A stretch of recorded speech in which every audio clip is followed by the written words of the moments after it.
شادی شدہ مرد اپنی عورت کے ساتھ زندگی بھر کبھی بھی جمع کر سکتا ہے، رات میں سو سکتا ہے، لیکن حالت روزہ میں وہ حلال کام بھی حرام ہے، حلال کام بھی حرام ہے۔ اپنی عورت سے جمع کرنا حالت روزہ میں کیوں روکا گیا؟ کھانا پینا بھی حلال تھا، عورتوں کے ساتھ شباشی بھی حلال تھی، لیکن روزے کے عالم میں ان حلال چیزوں کو روکا گیا۔ تو آپ سوچ سکتے ہیں اس چیز کو، سوچ سکتے؟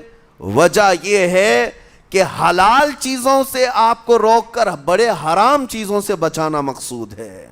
آج اگر اپنے آپ میں اتنا کنٹرول کر لے جاؤ کہ چند حلال چیزوں سے دن بھر بچ سکتے ہو، انشاءاللہ رمضان کے بعد بڑی حرام چیزوں سے بھی اللہ آپ کو محفوظ رکھے گا۔ میرے عزیزو، برا ہے ان لوگوں کا جن کو میرے آقا صلی اللہ تعالیٰ علیہ وسلم نے دعائے ہلاکت فرمائی۔ اس سے بدنصیب کوئی ہو سکتا ہے؟ جن کے لیے رسول رحمت صلی اللہ تعالیٰ علیہ وسلم کی دعائے ہلاکت ہوئی ہو۔ حضور صلی اللہ تعالیٰ علیہ وسلم ایک دن مسجد نبوی شریف میں تشریف لے جا رہے تھے، منبر پر آپ نے قدم رکھا، آمین کہا، پھر دوسرے زینے پر قدم رکھا، آمین کہا، تیسرے زینے پر قدم رکھا، آمین کہا۔ خطبہ مکمل کیا، صحابہ نے پوچھا یا رسول اللہ صلی اللہ علیہ وسلم، ہر زینے پر آپ قدم رکھتے ہوئے آمین کس لیے کہہ رہے تھے؟ سنو، رسول پاک صلی اللہ علیہ وسلم ارشاد فرماتے ہیں کہ میں جب پہلے زینے پر قدم رکھا تو سید الملائکہ جبرائیل امین آئے اور دعا کرنے لگے۔ کیا دعا کیا؟ یوں کہا، یا رسول اللہ صلی اللہ علیہ وسلم، وہ شخص ہلاک و برباد ہو جائے جو آپ کا نام سنے اور پھر اس کے بعد درود نہ بھیجے۔ حضور فرماتے میں نے آمین کہا۔ حضور کا نام سنتے ہی آپ کی زبانوں پر درود آ جانا چاہیے۔ اللہم صلی علی سیدنا محمد وآلہ وصحبہ وبارک وسلم۔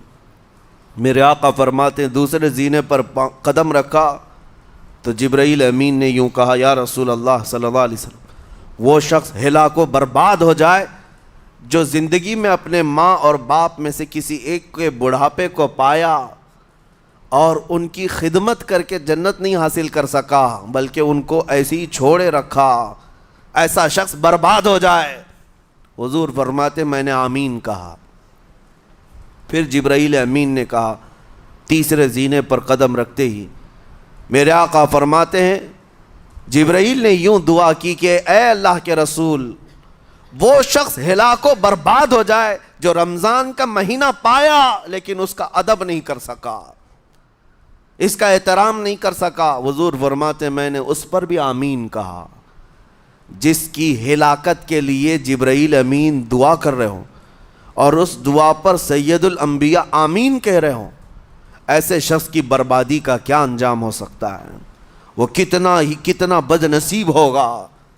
اسی لیے میرے عزیزوں، مسلمانوں میں یہ رواج ہی نہیں ہونا چاہیے کہ اٹھ کر کے پوچھتے رہیں روزہ ہے کہ نہیں ہے، روزہ ہے کہ نہیں ہے۔ مسلمان ہے تو روزہ ہے، اور یہ کوئی آپشنلی عبادت نہیں ہے کہ 4 رکھ لیا 2 نہیں رکھا، آپشنلی نہیں، یہ فرض عین ہے۔ ایک روزے کو چھوڑنے کا گناہ فرمایا گیا 600 سال تک اسے دوزخ میں رکھا جائے گا، 600 سال تک۔ یہ معمولی چیز نہیں ہے، اور جن کے پچھلے روزے قضا ہو چکے ہیں معاف نہیں ہوں گے۔ تھپڑ مار لیں گال پہ، توبہ کر لیں، معاف نہیں ہوں گے۔ توبہ تو کرنے کے ساتھ ساتھ قضا بھی کرنا ہوگا۔ جب موقع ملے سال بھر میں اپنے چھوٹے ہوئے روزوں کو واپس کرنا ہے۔ اس کی اہمیت میں آپ کو بتا دوں، ایک روزہ اگر جان بوجھ کر کے کسی نے توڑا یا چھوڑا تو جانتے ہیں اس کا کفارہ کیا ہے؟ اس کا کفارہ یہ ہے کہ اس کے بدلے میں دوسرے دنوں میں 60 روزے کنٹینیو رکھے۔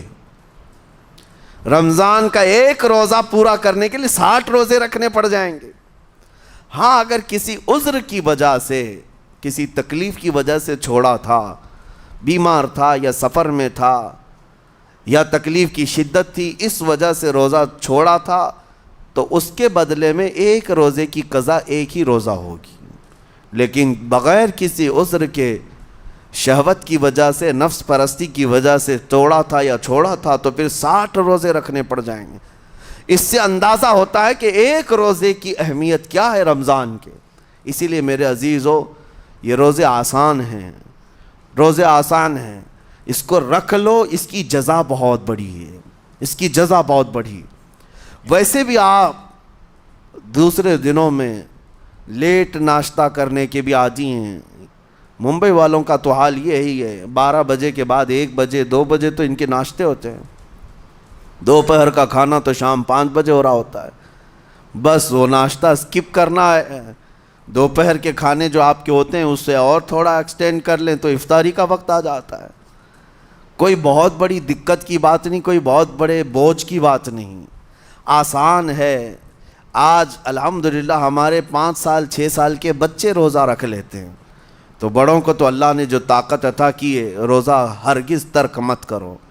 لیکن ساتھ میں آج یہ میسیج ضرور دوں گا، نیت یہ کرو کہ مجھے تقویٰ مل جائے، مجھے پرہیزگاری مل جائے، اور یہ آپ کو خود چیک کرنا ہوگا۔ روزانہ رات کو نماز میں کھڑے ہو جاؤ تراویح کے، دیکھو کہ کتنی تبدیلی آ رہی ہے۔ آج میں نے روزہ افطار کیا، میرے اندر بدلاؤ آیا کہ نہیں آیا؟ اور اگر نہیں آ رہا ہے، کوئی تبدیلی نہیں آ رہی ہے، تو اس کا مطلب ہے آپ تقویٰ نہیں حاصل کر رہے، آپ تو روز مرہ کی روٹین پر چل رہے ہو۔ روٹین پر چلنے کا مطلب یہ روزہ نہیں ہے۔ روزہ تقویٰ دے کر جاتا ہے بندے کو، روزہ خوف خدا دے کر جاتا ہے بندے کو۔ اسی لیے میرے عزیزو، آج دیکھیں آپ بہت ساری برائیوں سے رمضان میں بچ جاتے ہیں، تھوڑی اور محنت کی ضرورت ہے۔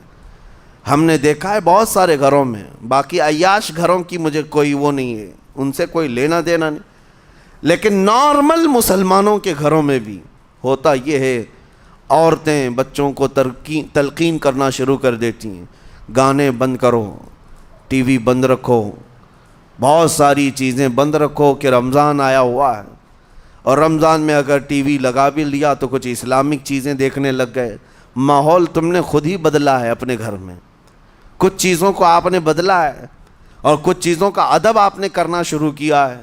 اسی کو اور تھوڑی سی محنت کے ساتھ بڑھا لیا جائے، قسم رب ذوالجلال کی ہر برائی رمضان میں ہی آپ سے ختم ہو جائے گی۔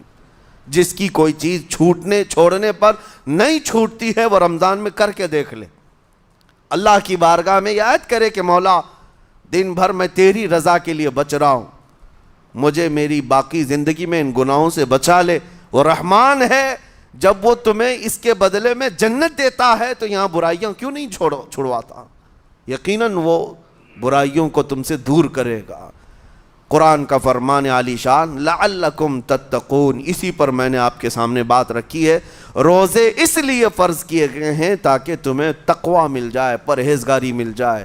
بعض لوگوں کو دیکھا گیا ہے رمضان المبارکہ میں بھی وہ اپنی بری حرکات سے باز نہیں آئے، ان کی روٹین ویسی ہی جاری رہی، نعوذ باللہ نظروں کی خطائیں بھی باقی رہیں۔ اور سب سے بری چیز یہ ہے کہ رمضان میں شیطان کی نیابت اگر کوئی کر رہا ہوتا ہے تو تمہارا یہ موبائل فون ہے۔ اکثر لوگ یہ سمجھتے ہیں کہ اس موبائل فون کو ہم استعمال کرتے ہیں تاکہ ٹائم پاس ہو جائے، روزہ کا وقت قریب آ جائے۔ اس ٹائم پاس کے چکر میں تم کیا کیا دیکھتے رہ جاتے ہو اور کہاں تک یہ چیزیں پہنچاتی ہیں تمہیں اندازہ بھی نہیں ہوتا، احساس بھی نہیں ہوتا، تو تمہاری رہی صحیح عبادت کو بھی یہ ہضم کر جاتا ہے، کھا جاتا ہے۔ اس کے استعمال پر اگر کنٹرول ہے تو خوب استعمال کرو، لیکن کنٹرول نہیں ہے تو اے نوجوانوں اس کا بھی روزہ رکھو، اس انٹرنیٹ کی بلاؤں سے محفوظ ہو جاؤ۔ اس لیے کہ بہتوں کو میں نے دیکھا ہے ان کے دن بھر اور رات بھر رمضان میں سوشل نیٹ ورکس پر مصروفیت ویسی کی ویسی ہے جیسے دوسرے دنوں میں تھی۔ وہ رات بھر چیٹنگ میں بھی مصروف ہیں، ایک دوسرے کو ادھر ادھر بھیجنے میں بھی مصروف ہیں، ساری چیزیں جوں کی توں چل رہی ہیں۔ تو تمہارے موبائل نے تمہیں تقوی سے بہت دور رکھا ہے، تمہیں رب تعالیٰ کے قریب ہونے نہیں دیتا۔ اپنے آپ کو بدل لو۔ ظاہر سی بات ہے یہ سخت چیز ہے، اگر کوشش کرو گے تو بچ جاؤ گے، اور تقوی اتنی آسانی سے تو نہیں ملتا۔ اپنے آپ کو سٹرگل کرو، انشاءاللہ العزیز دل پاک ہو جائے گا، پھر آپ کو اپنی زندگی کے اندر جو اجالے نظر آئیں گے وہ خود آپ محسوس کریں گے، آپ محسوس کریں گے۔ گناہوں کے اندھیروں نے دل پر ایسی کالک رکھی ہے کہ آپ کو کچھ بھی یہاں پر سمجھ میں نہیں آتا، ورنہ نمازوں کا لطف ایسا ہے، قرآن کا مزہ ایسا ہے، جسے یہ لگ جائے دنیا کی کوئی نعمت اس کے سامنے ہیچ نظر آتی ہے، کوئی چیز اسے اچھی نہیں لگتی۔ لیکن کب؟ جب اسے تقوی کا اجالا حاصل ہو جائے۔ میرے عزیزو، اللہ کریم کی بارگاہ میں دعا گو ہوں، مولا قدیر و جبار ہم سب کو تقوی و پرہیزگاری عطا فرمائے، اور ہم سب کے روزوں سے اللہ تعالی ہمیں پرہیزگاری عطا فرمائے۔ ان روزوں کے انوار اور برکات اور رمضان کے احترام کی ہمیں توفیق عطا فرمائے۔ مولا کریم، تیری خشیت سے اور تیرے خوف سے آنکھیں جو بھیگتی ہیں ان آنکھوں میں ہمارا شمار فرما دے، تیرے یاد میں رونے والے بندوں میں ہم سب کو شامل فرما۔